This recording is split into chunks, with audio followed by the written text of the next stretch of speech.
warahmatullahi wabarakatuh. Halo semuanya, selamat datang dalam pembelajaran hari ini. Nah, kali ini kita akan membahas tentang pidato persuasif, salah satu bentuk komunikasi lisan yang bertujuan untuk meyakinkan pendengar agar berpikir atau bertindak sesuai dengan apa yang kita sampaikan. Pernahkah kalian mendengar pidato yang sangat menggugah hati hingga membuat kita ingin segera bertindak? Nah, itu adalah contoh pidato persuasif. Mari kita pelajari lebih lanjut.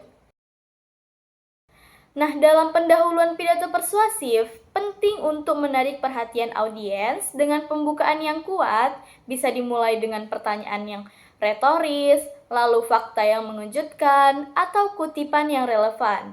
Selain itu, pendahuluan juga harus memperkenalkan topik secara singkat dan memberikan gambaran mengenai tujuan dari pidato yang akan dibawakan. Nah, coba teman-teman bayangkan seorang pemimpin yang berdiri di hadapan ribuan orang, lalu meyakinkan mereka untuk mengambil tindakan demi perubahan yang besar. Itulah kekuatan pidato persuasif ini. Tapi apa sih sebenarnya pidato persuasif itu? Mari kita bahas pengertiannya lebih dalam. Nah, jadi teman-teman, pidato persuasif adalah pidato yang dibuat untuk mempengaruhi orang lain agar setuju dengan pendapat kita atau melakukan sesuatu yang kita ajak. Dengan kata lain, pidato ini bukan hanya sekedar memberikan informasi, tetapi juga bertujuan untuk meyakinkan dan membujuk audiens agar mereka bertindak sesuai yang kita harapkan. Nah, pidato persuasif biasanya menggunakan bahasa yang kuat, lalu logis dan emosional, agar audiens merasa tergerak. Dalam pidato ini, pembicara harus memiliki kepercayaan diri, lalu memahami topik dengan baik, serta mampu berkomunikasi dengan cara yang menarik dan meyakinkan para audiens. Contohnya adalah seorang kepala sekolah berpidato kepada siswa-siswinya agar lebih rajin membaca dengan alasan bahwa membaca dapat meningkatkan wawasan dan prestasi.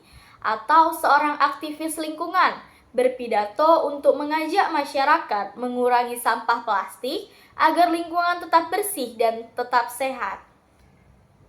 Pidato persuasif dapat digunakan dalam berbagai situasi nih teman-teman. Contohnya seperti yang pertama, dalam dunia pendidikan. Guru atau kepala sekolah biasanya membawakan pidato yang mengajak siswa untuk belajar lebih giat. Lalu dalam dunia bisnis, seorang pemimpin perusahaan biasanya membawakan pidato yang membujuk karyawannya agar bekerja lebih produktif. Lalu dalam kampanye sosial, seorang aktivis biasanya membawakan pidato yang mengajak masyarakat untuk peduli terhadap isu lingkungan atau kesehatan. Nah, lalu dalam politik, seorang calon pemimpin biasanya membawakan pidato yang ingin meyakinkan masyarakat untuk memilihnya dalam pemilihan umum.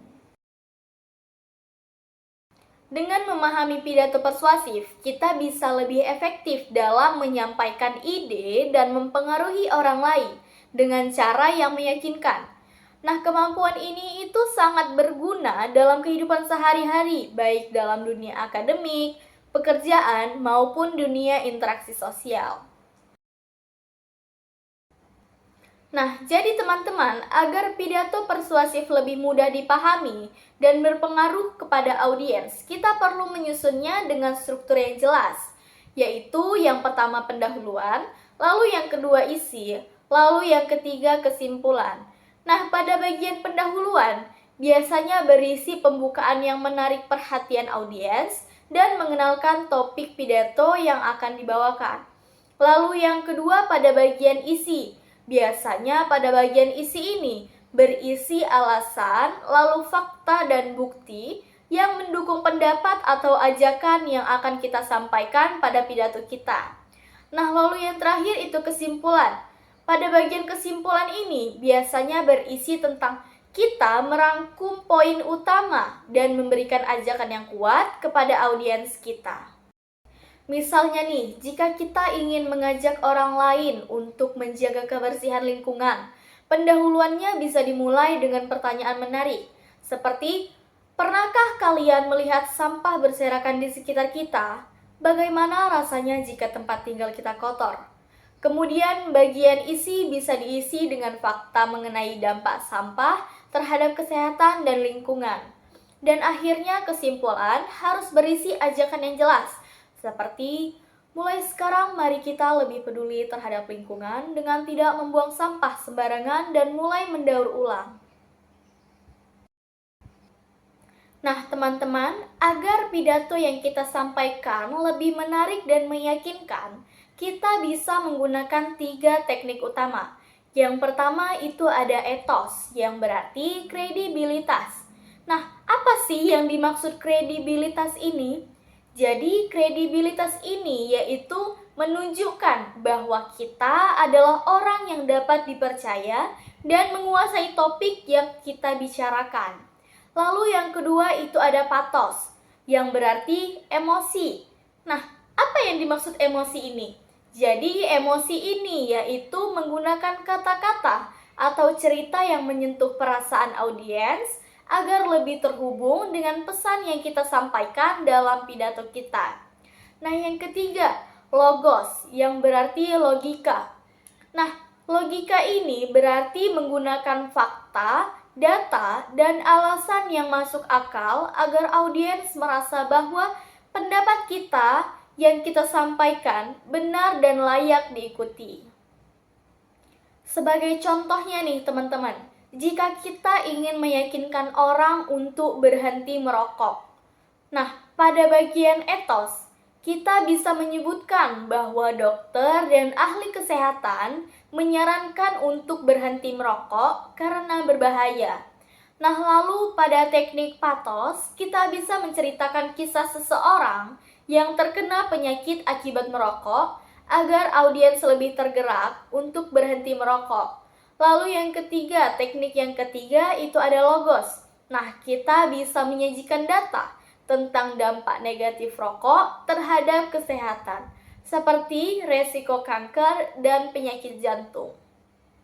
Nah, dengan menggunakan teknik-teknik di atas tadi, akan membuat pidato kita menjadi lebih kuat dan lebih mudah diterima oleh audiens. Nah, teman-teman pasti bertanya-tanya nih, apa sih perbedaan pidato persuasif yang telah dijelaskan tadi dengan pidato biasa? Nah, jadi perbedaannya itu terletak pada bagian tujuan, gaya bahasa, struktur, dan teknik penyampaian.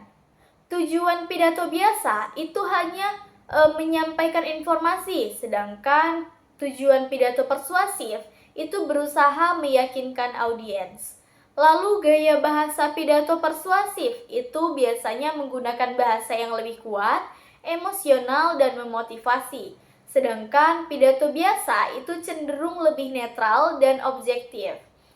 Nah, struktur pidato persuasif itu biasanya memiliki bagian ajakan yang jelas di akhir pidato. Sementara pidato biasa itu lebih berfokus pada penyampaian fakta atau narasi tanpa harus membujuk audiens.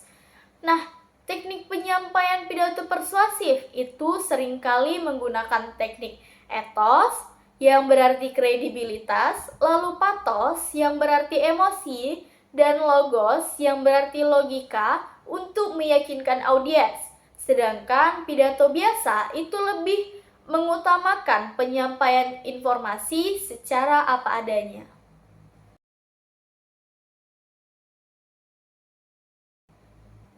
Nah, teman-teman, untuk membuat pidato persuasif yang baik dan menarik untuk audiens, itu terdapat langkah-langkah yang bisa teman-teman ikuti. Yang pertama, itu menentukan topik. Teman-teman bisa memilih topik yang relevan dan menarik bagi audiens.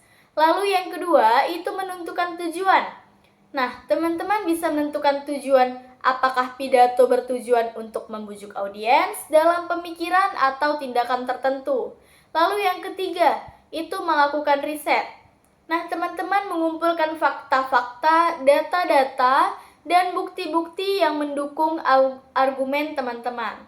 Lalu yang keempat, itu menyusun kerangka pidato. Nah, gunakan struktur pendahuluan isi dan kesimpulan yang tadi telah kita bahas. Lalu yang kelima itu menggunakan teknik persuasi, yaitu terapkan etos, patos, dan logos agar pidato lebih meyakinkan. Lalu yang keenam itu berlatih penyampaian. Latih cara berbicara dengan intonasi yang tepat dan bahasa tubuh yang mendukung. Lalu yang terakhir itu teman-teman bisa mengevaluasi dan memperbaiki. Teman-teman bisa meminta masukan dari orang lain dan lakukan perbaikan jika diperlukan. Nah, pada pembahasan terakhir kita, saya akan memberikan contoh pidato persuasif singkat tentang menjaga lingkungan. Teman-teman, tahukah kalian bahwa setiap tahun jutaan ton sampah plastik mencemari lautan kita? Jika kita tidak segera bertindak, ekosistem laut akan rusak dan generasi mendatang tidak akan menikmati keindahan alam seperti yang kita rasakan hari ini. Oleh karena itu, mari kita mulai dari hal kecil, seperti mengurangi penggunaan plastik sekali pakai dan mendaur ulang sampah. Dengan tindakan sederhana ini, kita bisa menyelamatkan bumi kita. Itu dia tadi contoh pidato persuasif singkat tentang menjaga lingkungan. Nah, teman-teman, itulah pembelajaran kita pada hari ini tentang pidato persuasif. Sekarang kalian sudah tahu apa itu pidato persuasif, bagaimana strukturnya, serta teknik-teknik yang bisa teman-teman gunakan agar pidato lebih meyakinkan. Semoga materi ini bermanfaat dan bisa membantu kalian dalam menyusun dan menyampaikan pidato yang lebih efektif. Pidato persuasif adalah keterampilan penting yang dapat digunakan dalam berbagai aspek kehidupan, baik di sekolah, di dunia kerja, maupun dalam kegiatan sosial. Dengan memahami dan menguasai teknik pidato persuasif, kalian bisa menjadi pembicara yang lebih percaya diri dan mampu memengaruhi orang lain dengan baik. Teruslah berlatih dan jangan takut untuk berbicara di depan umum. Dengan latihan yang konsisten, kalian pasti bisa menjadi pembicara yang handal. Terima kasih telah menyimak pembelajaran ini. Sampai jumpa di sesi berikutnya dan tetap semangat dalam belajar. Wassalamualaikum warahmatullahi wabarakatuh.